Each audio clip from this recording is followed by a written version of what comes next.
So, good afternoon, everyone. And I just wanted to say a few words of thank you. Uh, uh, just thanks for you all being. It's support for Liz and how much she was loved and the kindness. I just met friends Megan from New Jersey, who came not from New Jersey, but she lives here now, and just got to meet her. But there's people from all around the country that have come honor Liz, and it's an opportunity for me to say thank you to everyone being here before I get my remarks. So this thing in front of me is called an owl, and it's we're on a Zoom call right now. So if you see that owl, that's gonna help me. Just gonna help me get this. And this, my favorite picture of Liz, like with her hat, that's gonna help me as well. But I want to share a few words before for some of the Liz's favorite people, share some more intimate stories. But I guess when I began thinking about the message that I hope to convey today, I did not think that I would find wisdom from the Netflix documentary "Miracle: The Boys of '80." It's the 1980s men's Olympic hockey team story, and don't want to spoil this for anybody, but they did win the gold medal. So I wanted to talk about the team. Uh, So Herb Brooks was the coach, and he had won three national championships at the University of Minnesota in the 70s. He was a fantastic coach, but he was not a player's coach, and his motivational tactics were not warm and fuzzy. I know that in the documentary, at least one of the Olympic team players openly talked about wanting to punch him in the mouth during a game. So that's a good way to build a team there. But he pushed his young men like they'd never been pushed before, physically, mentally, emotionally. And it sounded like an awful, awful environment. Players shared one common theme, and that's that they hated their coach. And team bonded together over their hatred of their coach. But long after the Olympics ended, every player said that they may not have understood why Herb did the things that he did, but they're better because of it. So y'all know what I hate? Cancer. I really, really, really hate it. It drains you physically, mentally, and emotionally. But Liz's team began to bond from the very beginning. The cards, the texts, the encouraging phone calls, the heartfelt conversations, they started the day that she was diagnosed. And here we are. One final moment to rally around Liz as a team. If I haven't said it before, I'll say it now, that I love all of you all for being on Liz's team. Poor Dave. It's amazing how much comfort you can find knowing that you have a team of people supporting you. Our team will always have the memories, the stories, the laughs, the tears, and most importantly, we'll have each other to rely on when things get. So when we leave here today, I think it's safe to say that we'll all be called to be on other teams of support at some point in time. It'll be difficult. You may not understand why, but you will make a difference. And I want you to be the best teammate you can be. Now I want to talk about strength. Strength. So I've heard amazing stories about Liz, her passion for teaching, humor, her love of life, positive attitude, and her willingness to help others. But most importantly, people have talked about her strength. Last night I was together with a group of people, and we talked about her strength last night. And I thought it was very appropriate that I had these words to say. And actually, a few weeks ago, I was out to dinner with Pam and Joe Brooks. Pam would sit with Liz when she was went to her therapy sessions, and Pam told me at dinner a few weeks ago that those days were like spa days with Liz, and she never complained. She never had a bad day. They just had fun conversations about their lives.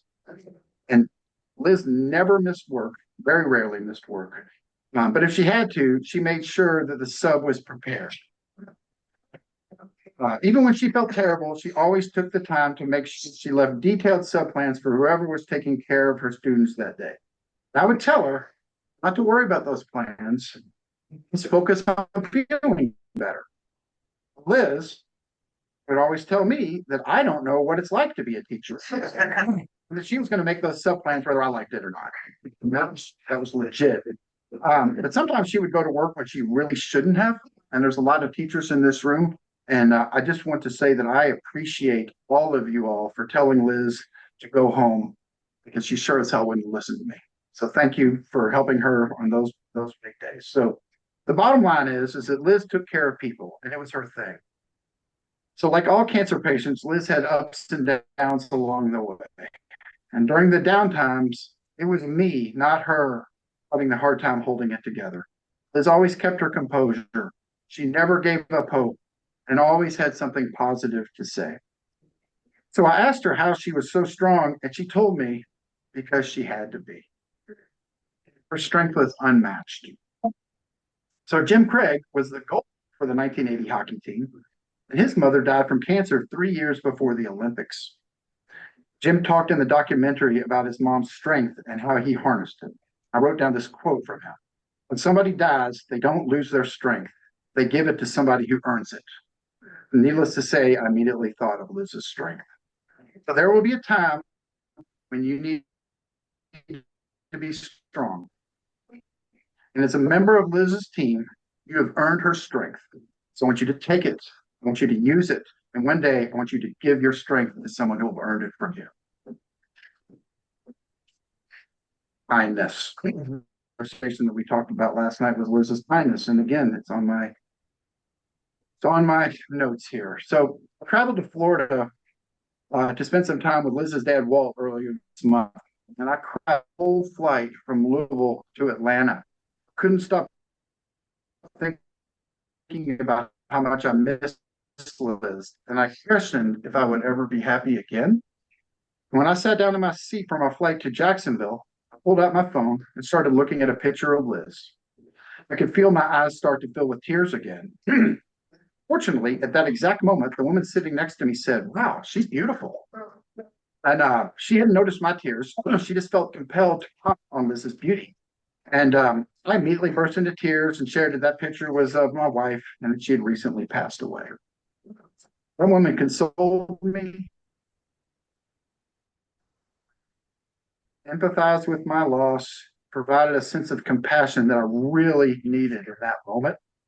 Her small act of kindness and genuine compassion gave me an opportunity to feel normal. So we struck up a conversation and chatted the entire. I learned a lot about that woman. I learned that she was bougie. He told me that. I know that she moved back to Florida from Los Angeles. I know her ex-boyfriend lives in Seattle, and they're still friends. So that's and I know her parents have a great view of the sunset from their house on the St. John's River. So we talked, we laughed, we hugged, and the plane landed. And I told her I would never forget how comfortable she made me feel for just. I tell you all that Liz would have done the same thing to a random person sitting next to her on a plane. She always prioritized others' needs for her own needs. Liz led with kindness. I learned on that flight how a few kind words can help you get through a rough moment in time. Now I want to be more like Liz and lead with kindness. A few moments ago, I told you that you earned Liz's strength. And Liz gave that to each of you. Now I need to ask something for you on behalf of Liz. Will you lead with kindness when you leave here today? I challenge you to smile when you think someone needs it. Share some kind words with a stranger. Make people around you feel better. That's what Liz would do. And I hope you will too. That woman that sat next to me on the plane, her name was Deja Seedor. She was the music supervisor for the Netflix documentary Miracle, Voice of Baby. Yeah. So it was kind of a full circle moment there. And I hope I left you with some words of wisdom about Liz and that we can follow in her footsteps of kindness and strength and being on a team. I'm going to introduce a few people here today. We're going to listen to Shafali talk about some early years, and Mr. Josh will talk about some of our Jacksonville years, and then Terry, our best friend, will tie it all together for us. So first up will be Miss Shafali.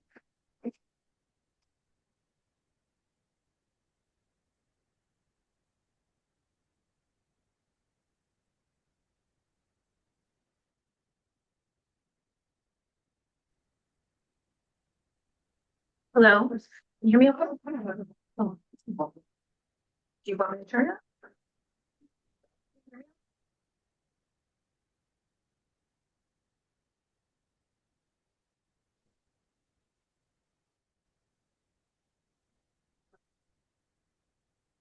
Extraordinary doctors, nurses, caregivers, medical who cared for Liz.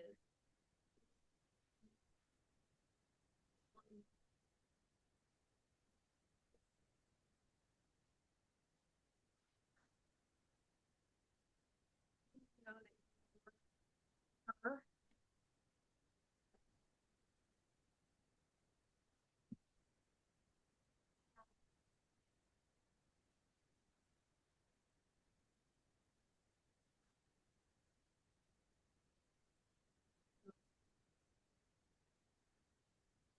service, we are all profoundly grateful. My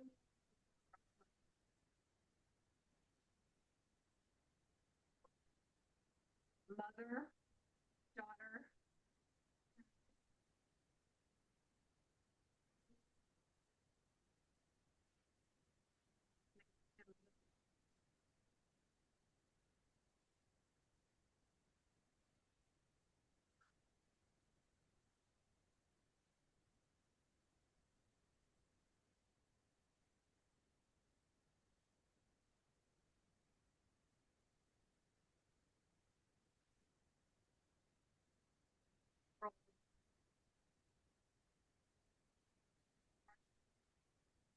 our friendship. We were in where the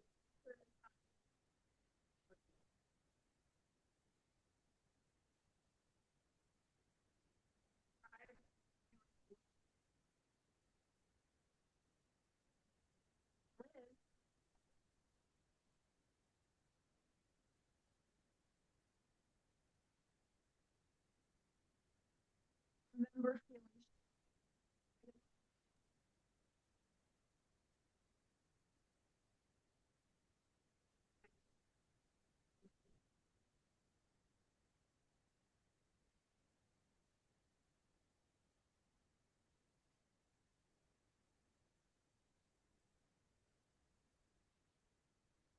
we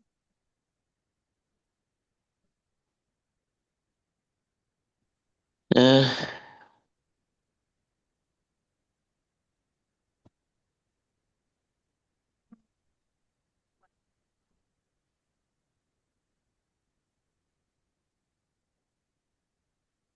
yeah, well, uh, put the microphone on.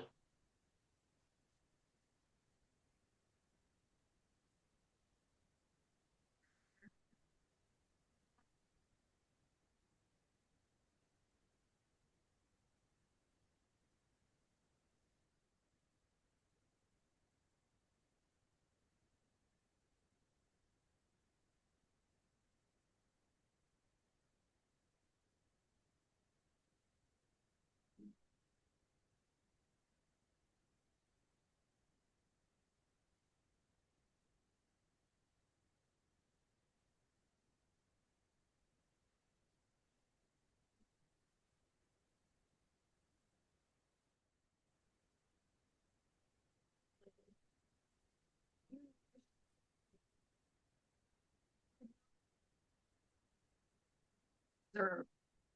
She listened. She understood. And beneath that gentle reserve existed a deeply kind, insightful, and confident spirit. You were hers forever. She held people close. She remembered what mattered to them. She showed up again and again with steadiness and care. That was Liz's way.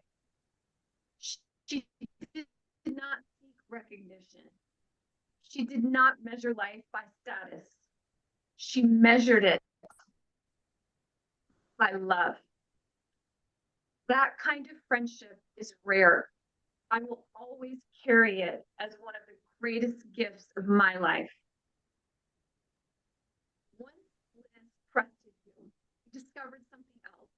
She was extremely funny, made me laugh like no other. Her humor was perfectly timed, the kind that lifts your heart instantly. Being with Liz meant lightness. It meant ease. It meant joy in its simplest form. Liz's family shaped her profoundly. Her beloved parents and brother Andrew instilled humility, integrity, and devotion into her existence, qualities she actively shared with the world, including her precious students every day. And Dave, her husband, her partner, her constant. Dave was always there for Liz, resolute and deeply devoted. Through the long arc of her illness, 9 years of Liz's courage and endurance, Dave walked beside her with supernatural love. To Dave, I want to say this personally. Even within your own fear and stress, you kept me aware every step of the way of Liz's health journey. You shared updates with honesty and care. That generosity in the midst of your own pain was an act of profound kindness to me, and I will always be deeply appreciative. Through those arduous 9 years, Liz articulated something remarkable: positive spirit, quiet resilience, a determination to live fully within the parameters that each day allowed. Her warmth was never dimmed. She continued to love, to laugh, and to connect. Even the very last picture that Dave shared with me, mere weeks before her heavenly transition, with Liz's body ravaged, she was beaming and smiling ear to ear.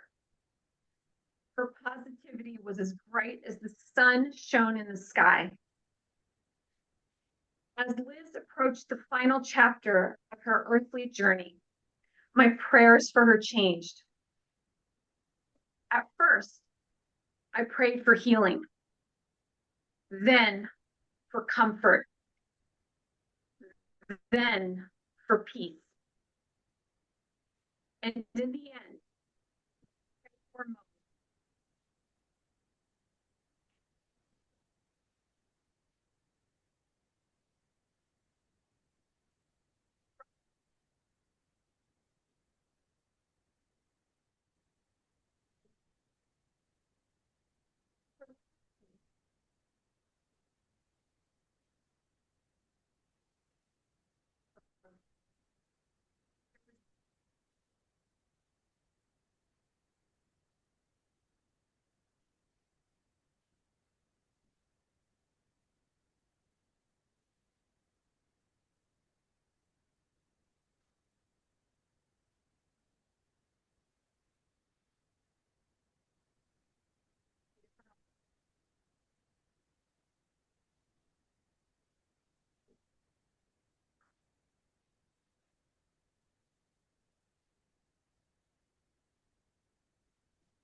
your garment emphasizes that the true self, the soul, lives in multiple dimensions.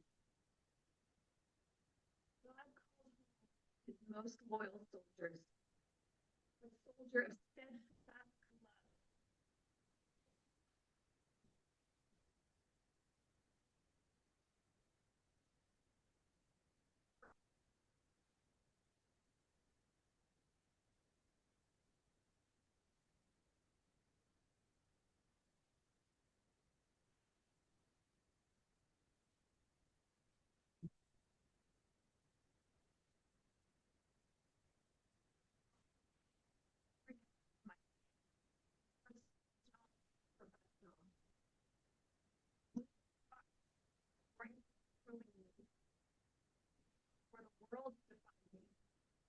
love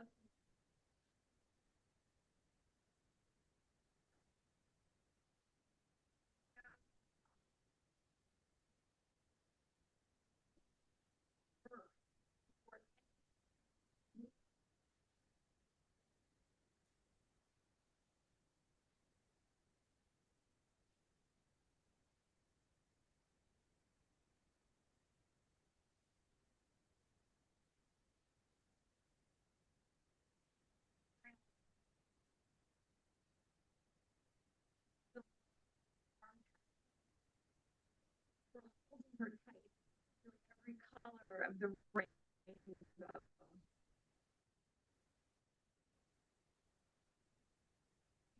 Dear Liz, from the girl who once outscored me on a high school essay, to the friend who made me laugh like no one else, to the sister whose courage I will always honor. Thank you for being a light in my life. Thank you for your gentleness. Thank you for your loyalty. Thank you for your love. You are cherished, and you will forever remain a foundational part of who I am. Rest peacefully, my dear sister. Your journey was brave. Your homecoming is complete. As long as I live, you will live. As long as I live.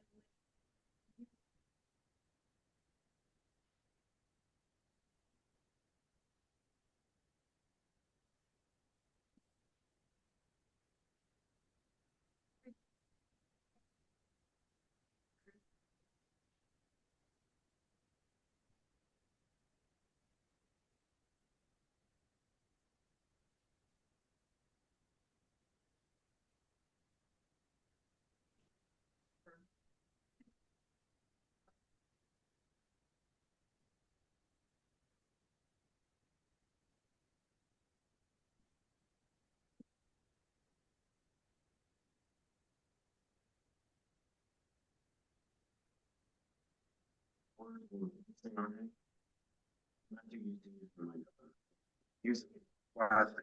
Those words were simply incredible for sharing those such personal stories. My 1998, um, which seems like 1,000 years ago. My job was that of a radio disc jockey on the radio, no big deal. And I worked for a radio station with some who have now become some really good friends, Chad Kirch. Dave was the sales. I would call you Dave. I would call you the sales executive to the stars. So I did an afternoon drive show on this radio station, and we would part of my job, and my mom and dad were so proud, and my dad is so proud. I'm really good at pushing buttons, really good at taking phone calls, and I'm really good at giving things on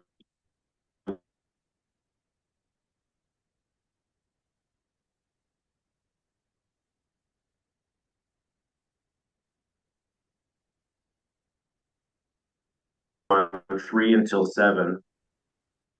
And sometimes Dave would come into the studio and shoot the breeze with us, and we'd just be farting around.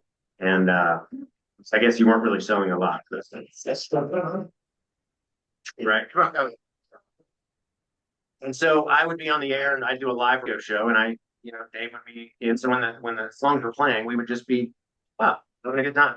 And when the songs are playing, that's when I answer phone calls. And I take over my phone calls just to pull the curtain back when you're listening to a radio station so that I can edit them because I don't want any abrasive language getting out on the air. And one of the phone calls was from a female listener who, I guess she was calling to win a prize. Oh, yeah. Okay. I'm getting ahead of myself. Yes. So I was talking to Dave on the air, and Dave, hey, Dave Brennan, you're a salesperson. Tell us what you do. And this is on the radio station. It was riveting content. The sales guy is on my show right now. And one of the things Dave said was that he was single. So now I get a woman named Liz. And he, to my recollection, said, "Wow, he sounds kind of cute." The hell do you, how in the world would you ever be able to tell what somebody looks like based on their voice, right? And I certainly have a face for it. And so we started talking. And so when you're on the air in the studio, there's a little speaker right there on the console, which is how I hear. And I talk into the microphone and talk to this person, Liz, and Dave's right back here. And so felt like maybe there could have been some chemistry. So she ends up, the phone call ends and a couple of weeks go by and she calls back to win a prize. And this time I had to fill out a prize sheet. It wasn't on the computer. So I got her name, I got her phone number, her email address, and ends up there was a date set up between Liz and this guy named Dave, the sales executive to the Star. And their first date was a place called CJ's, Calico Jack. So think of 25-cent beer night on a Friday night, a plate of wings, you were drinking 1,000 beers, and some dork from a radio station named Klinger is there. Well, that was going to be the first time that Dave met this listener of my show named Liz. And Liz rode out with one of her besties as a wing person, so to speak. And they hit it off. When did they ever hit it off? For Liz to remember. And I had sort of forgotten about some of those details over the years, as perhaps some of us do just in normal day-to-day life. And I'm so happy that we have been talking about how you met on my show, which is just bananas. Because I don't know if anybody in this room, what radio station you listen to. Perhaps you have the iHeartRadio app. I'm not on commission today, but no, if you ever call a radio station, it is bananas to think that because of that phone call, they went out to Calico Jack's. And where was your? Oh, and then you went to dinner at a comedy show at the Comedy Zone, which was one of your clients. Yes, I'm so excited about that. So that is how they met, and that is what I wanted to share with you. And I love seeing Dave and Liz ultimately get married in Amelia Island, and that church wedding was beautiful. And here we are, several decades later. And Dave, I am so sorry for your loss. Uh, I have loved seeing the two of you in these pictures, which are absolutely just like just a flick on my memory of all of the wonderful times that you had together and that we all had together. Your 30th birthday party was Ernie. About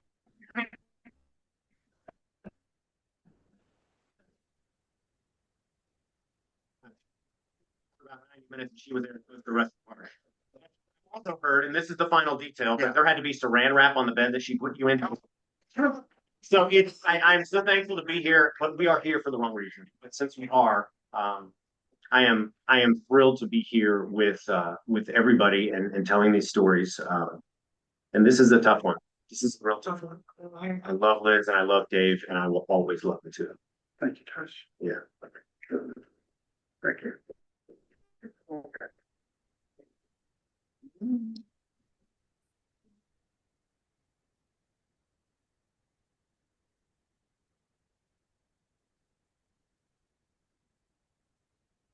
Hi, my name is Amanda.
days going back to school.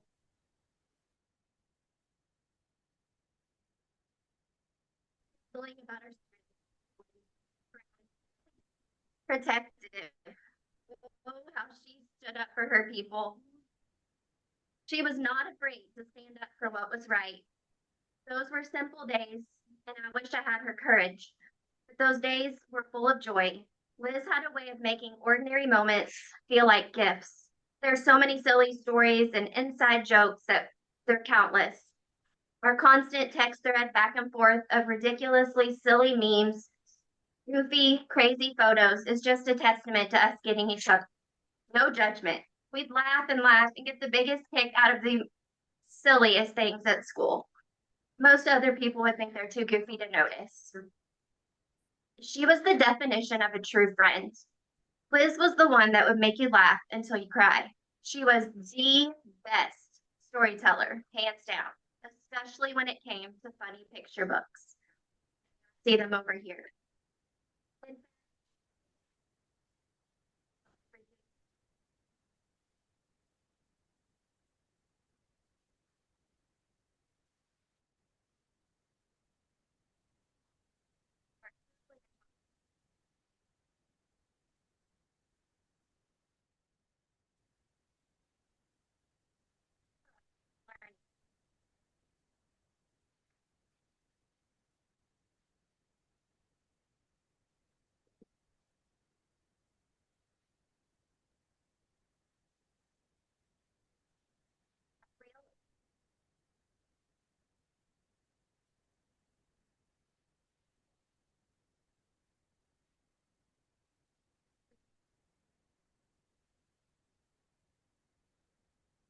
Hey guys, today, have you ever wondered how to make a baby salmon throw up? This is Katie and Will.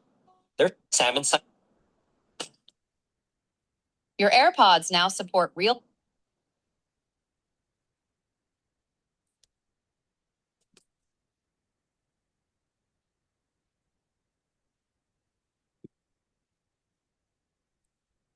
All of us who are gathered here today to honor her. Liz took her role as an educator seriously. Her students always received her best. She did not cut corners. She did not take shortcuts. She taught with intentionality and purpose. She came to work daily despite being sick, in pain, carrying the weight of immense worry on her shoulders. She never let hard things steal her joy. Even when she came to school sick and tired, she walked through the doors, happy to be there, ready to help a child discover the gift of reading. She never complained about her treatment, not her skin, and not the unfairness of it all.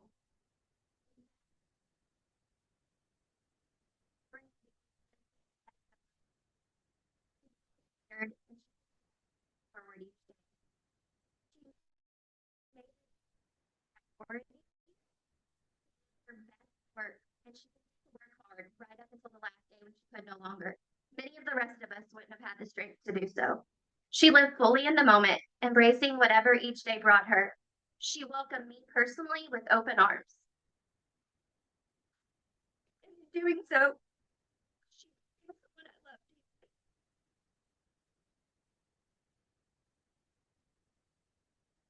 Summer, our school certainly is not the same. Spirit, the memories I shared in that short time we had together. I know for a fact one day I will see her again. But until then, her spirit will live on in my heart and in our school. Liz touched my heart in a way no one has, and her light will continue to live on through all of us here who were lucky enough to be loved by her. She touched the lives of countless students and adults alike. I wish I was able to tell her goodbye in person, but I'm always going to be forever grateful I was able to FaceTime her. I will cherish you forever, Liz. Thanks for talking.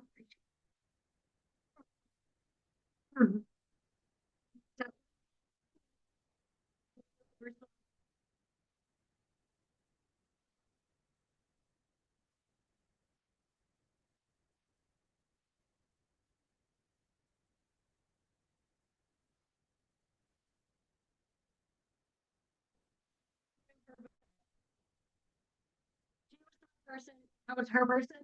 But how do you sum up Miss Brennan in just a few minutes? She was the one who meant so much.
Her student, read what's her favorite?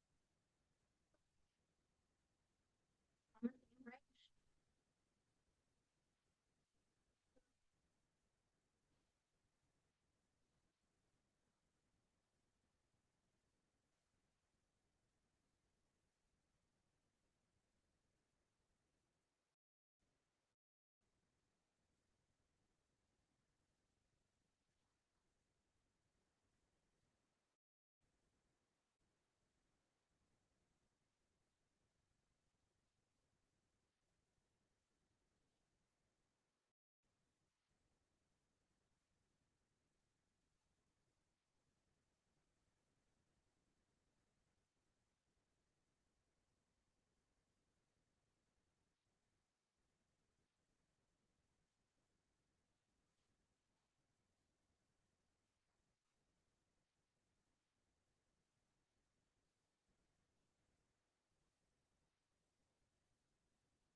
Oh, more. Your mischief was about to do something wildly inappropriate, and you just brace yourself for it because you felt it was coming.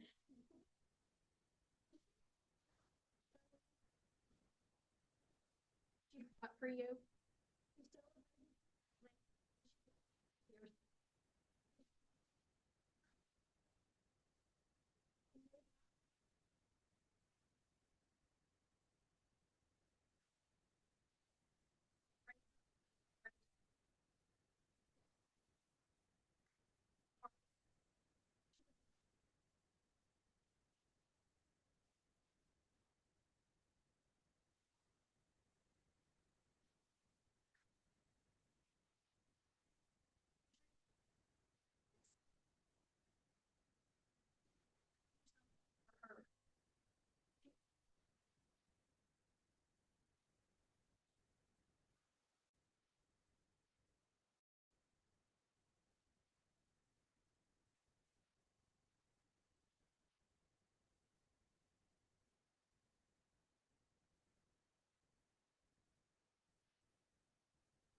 Braden.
Right there.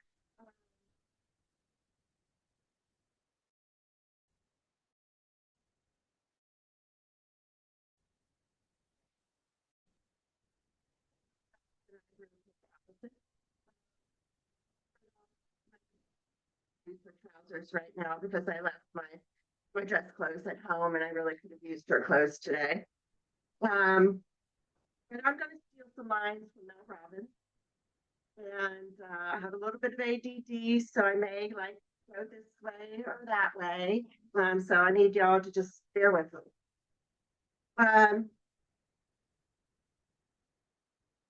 Every life change brings shifts in friendships. Adult friendships just don't happen. There's something you create with intention.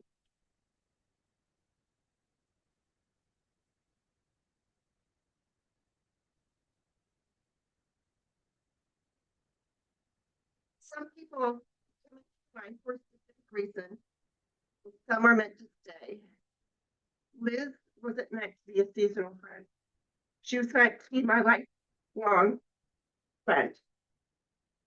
There are three pillars of friendship: proximity, timing, and energy. For most of our adult lives, we did not have proximity. But we always had energy. The energy to stay connected.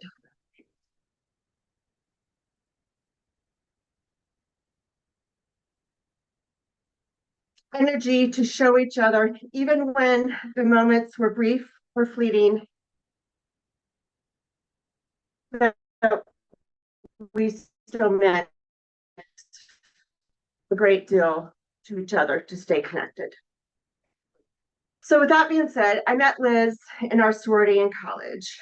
The first year I really got to get to know her. There were 18 of us, which you saw from the first slide, that headed to Clearwater. We stayed in 2 rooms.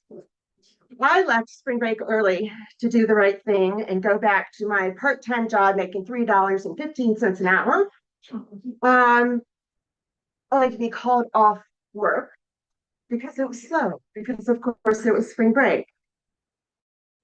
And Liz never let me live that down. She still brought it up, and we're in our freaking 50s. It was my first taste of her philosophy. Live for the day. Life is too short. Don't let the man get you down. At the end of Liz's senior year in college, we were at a bar talking about our plans after graduation. I'm a year older than Liz. Liz was staying in Columbus to get her master's. Everyone, if you don't know, to get your master's in education at the Ohio State University, right out of getting your bachelor's degree, was a hard task. She's a smart lady. This was a huge accomplishment in college at that age. So we decided to move in together. Even though we had almost no furniture, if you remember those butterfly chairs from back in the day, that was basically our sofa. We lived off of chicken fingers, tater tots, and Coca-Cola. Yes, I realized she's now on to Diet Coke, but back in the day, we had bodies that didn't quit, so we could do the Coca-Cola. The second year, we moved to North Campus and had the best of times. Virginia was still around. And we even had this tiny room we jokingly called the nursery. It really was a nursery previously. And somehow we had this revolving door of people staying in that little room, and we still managed to charge them full price. After Liz graduated, she moved to Cincinnati to have the full support of her parents and focus on building a full career while I focused on building my career. We still saw each other often until she moved to Jacksonville in '96. At that point, we can only manage to see each other 2 to 3 times a year because we were broke. Still, we made a pact. We were going to celebrate on 12/31/99 together in Key West with our friend Tommy, which you may see pop up in a few pictures. And we did. My husband, who I just started dating, didn't go down at his business. So Tommy, Liz, and I were going to live it up. And I finally got to meet Dave. And the 4 of us had the best of nights. The funny part, the best of nights wasn't even on 12/31. It was on 12/30/99. On 12/31/99, we had already had a great night out the night before. We ended up, Liz and I, back in our hotel room about 11. Dave was furious. Oh, yeah, yeah, you were furious. We had a few words and a few drinks, and you know what to say about us wanting to go back. Didn't care. She pretty much, and I'm sorry to be irreverent, but she was there with me and without us, and we were going to watch the ball drop and go to sleep. Sorry, Dave. Before we could go, Tommy popped into her room and actually asked us if he could entertain and sorry kids, earmuffs. Should entertain a friend in our space.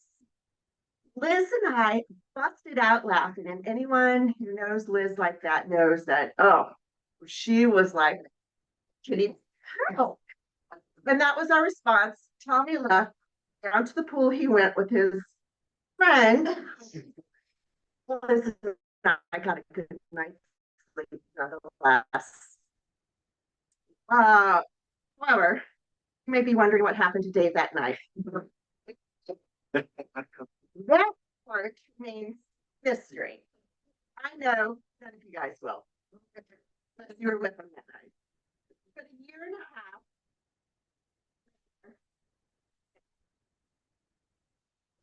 So I guess forgave Dave. And I won't write what I won't say out loud what I actually wrote, but it was not that kind that night. I was asked to be Liz's maid of honor. And it meant everything to me. At the rehearsal dinner that night, before they got married, all the guys are standing up for Dave. And you can see why. Dave is funny. We're all congratulating him. And I felt like this is where those lines divide between Liz and I. I have to say something. She would just sit there and take it all in. So I stood up with all my bravado. And I said something along these lines. If you ever hurt Liz, I will fucking kill you. I got a big laugh.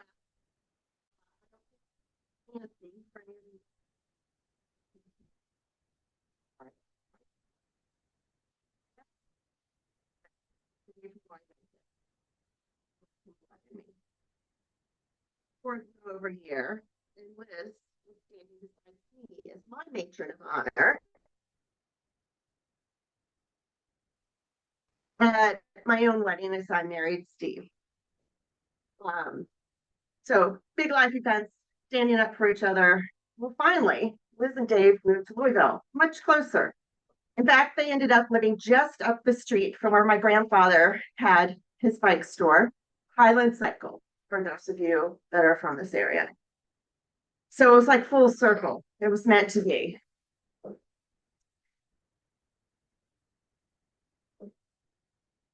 This is where that timing pillar of friendship came into play. I had 2 kids and a career. I traveled a lot.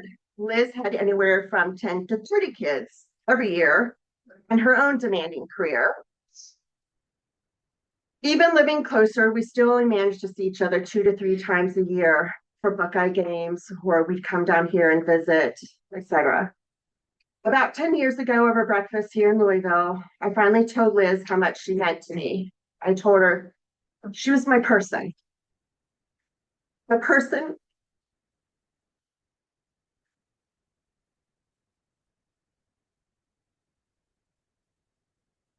I was meant to walk through life with, my best friend, my soulmate, but in a friend way. We were destined for each other.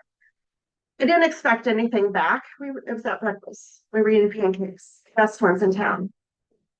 And she looked at me and she said she felt the same.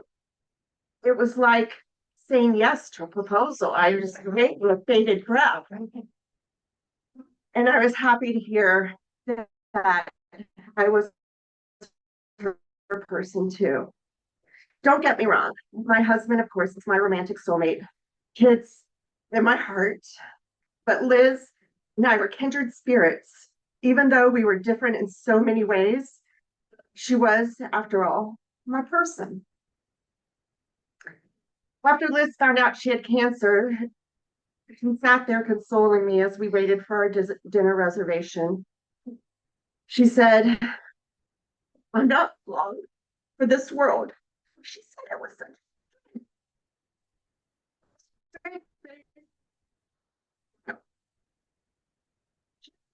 me though, but to prepare me for what she saw as the inevitable. She wasn't thinking about herself at all. She was worried about Dave. She was worried about me. The sheer selflessness of this woman absolutely astounded me. About 15 years ago, my husband and I began raising money along with his company for an organization called Pelotonia. My former company matched every dollar. And together, we have helped raise over $300,000 for kids research.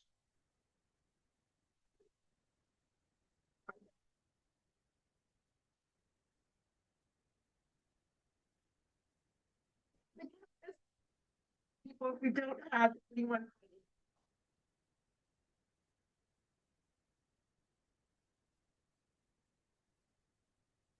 Sorry, the greatest honor of my life was holding Liz's hand at the end, feeling her heartbeat, being with her in those final moments. She was always, she knew that despite her strength, her humor, and her incredible spirit, cancer would be the thing that would end her life. But she also knew that it would not be her demise, because in the end, she was going to say, my legacy lives on. So I ask all of you who wants to say cancer with me in the memory of Liz. The smartest, wittiest, most loving person I've ever known. Anyone with me? No? We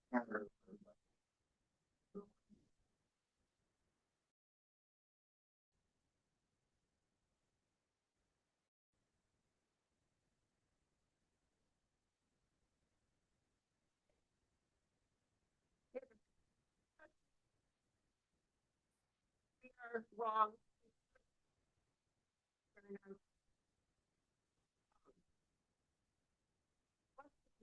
When you are never wrong.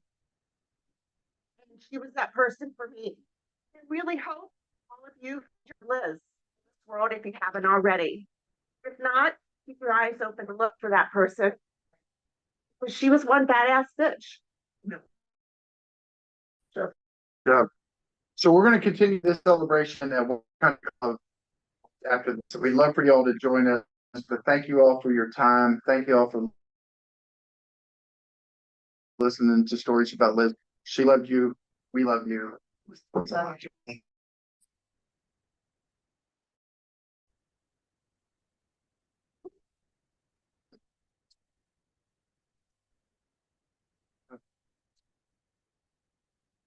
Thanks, Terry. Great job.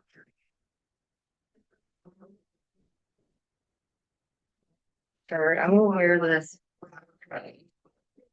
Sorry.